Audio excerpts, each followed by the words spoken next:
Hello friends, welcome to our channel. நாம் இன்னைக்கு பார்க்க போறது தேங்காய் எப்படி சுலபமா கீத்து போடுறது அப்படினு பார்க்க போறோம். சோ இன்னைக்கு இருக்க டைம்ல அர்ஜென்ட்டா நீங்க துருவிக்கிட்டு இருக்கறதெல்லாம் ரொம்ப கஷ்டமா இருக்கும். ஸோ ஈஸியாக கீத்து போடுறது பார்த்தீங்கன்னா இந்த முதல்ல 3 கண்ணு உள்ள சைடு எப்பயுமே தேங்காய் உடைச்சா அந்த 3 கண்ணு உள்ள சைடு தான் ஃபஸ்ட்டு யூஸ் பண்ணணும். இது சீக்கிரம் கெட்டு போயிடும்.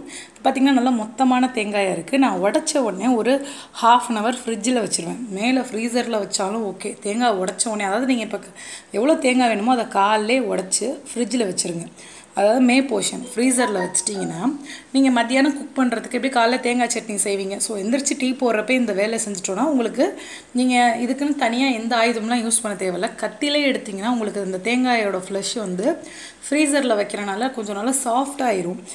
தேங்காயோடது பார்த்திங்கன்னா நல்லா அந்த ஃப்ளஷ் நல்லா சாஃப்டாக இருக்கனால உங்களுக்கு ஈஸியாக எடுக்க வந்துடும். ஒன்றும் பெரிய கஷ்டமே இருக்காது. நீங்கள் கஷ்டப்படவே தேவையில்லை. சும்மா கத்தியால் ரஃப்பாக கூட நீங்கள் இது நான் உங்களுக்கு இப்போ நேராக போட்டு காமிக்கணுன்றதுக்காக போடுறேன். ஸோ நீங்கள் வீட்டுக்கு செய்கிறப்ப நீங்கள் ரஃப்பாகவே கோடாக போட்டுட்டு அடியில் கத்தியை இது பண்ணிங்கன்னா ஈஸியாக உங்களுக்கு அப்படியே கூட சில சமயம் எடுத்துகிட்டு வந்துடும்.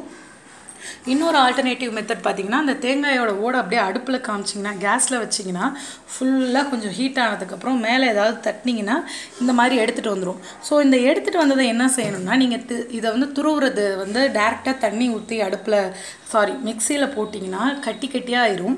ஸோ தண்ணி ஊற்றாமல் நல்லா ஒரு சுற்றிட்டு அதுக்கப்புறம் நீங்கள் தண்ணி ஊற்றுனீங்கன்னா நல்லா தேங்காய் பூ உங்களுக்கு எப்படி தேங்காய் துருவல் வரும் அதே மாதிரி இது கிடச்சிரும்.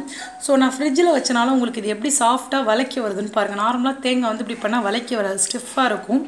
ஸோ இது உங்களுக்கு நல்லா வளைக்க வரும். ஈஸியாக உங்களுக்கு வேலை முடிஞ்சிடும். ஸோ தேங்காய் உடைக்கிற வீடியோவும் போட்டிருக்கேன்.